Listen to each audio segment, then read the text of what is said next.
ইয়েমেনকে target করে একের পর এক হামলা চালিয়ে যাচ্ছে মার্কিন যুক্তরাষ্ট্র। উদ্দেশ্য হুথিদের দমন।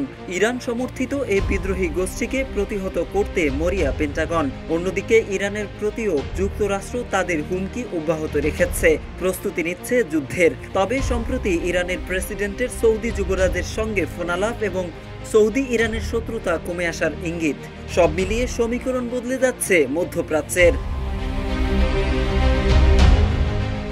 এদিকে মার্কিন প্রশাসনের একের পর এক বিমান হামলাতেও পিছু হটছে না হুথিরা। যুক্তরাষ্ট্রের অবিরাম বোমা বর্ষণ সত্ত্বেও ইয়েমেনের হুথি বিদ্রোহীরা তেল আবিবের কাছে ইসরায়েলি সামরিক লক্ষ্যবস্তুতে ক্ষেপণাস্ত্র হামলা চালিয়েছে। তারা বারবার বলছে যতক্ষণ পর্যন্ত না উপকূলীয় অঞ্চলের বিরুদ্ধে তাদের আগ্রাসন এবং অবরোধ বন্ধ করবে ততক্ষণ হুথির আক্রমণ অব্যাহত রাখবে। হুথি এই অভিযানকে ফিলিস্তিনি জনগণ এবং তাদের যোদ্ধাদের বিজয় হিসেবে বর্ণনা করেছে। যমুনা ইলেকট্রনিক্স ঈদে ডাবল খুশি অফার সিজন 3, যে কোনো পণ্য কিনলেই পাচ্ছেন নিশ্চিত ঈদ উপহার।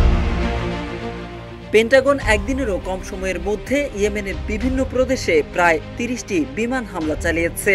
এই হামলাকে সানার ফিলিস্তিনি পন্থী অভিযান বন্ধ করার জন্য একটি আত্মপরাজিত প্রচেষ্টা বলে অভিহিত করেছেন অনেক বিশেষজ্ঞ।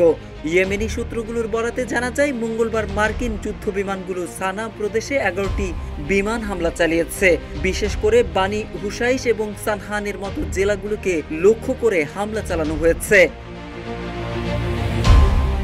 এদিকে মারি প্রদেশে মাজ্জার এবং জাবা জেলাসহ বিভিন্ন স্থানে 13টি হামলার খবর পাওয়া গেছে। এছাড়াও আল হুদাইদাহ প্রদেশের উপকূলে কামারান দ্বীপে 4টি বিমান হামলা চালিয়েছে যুক্তরাষ্ট্র। এই হামলা সাম্প্রতিক সপ্তাহগুলোতে মার্কিনীদের একদিনে পরিচালিত সবচেয়ে ভারী বোমা হামলাগুলোর মধ্যে একটি।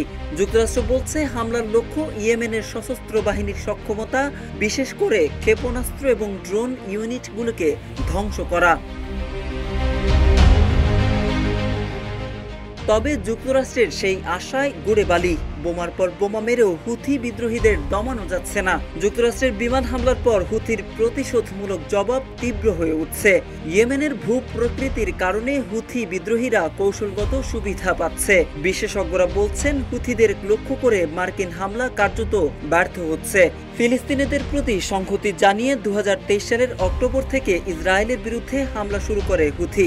তারা জানায় তেল আবিবের গণহত্যার বৈধ প্রতিক্রিয়া হিসেবে তারা এই হামলাগুলি চালাচ্ছে।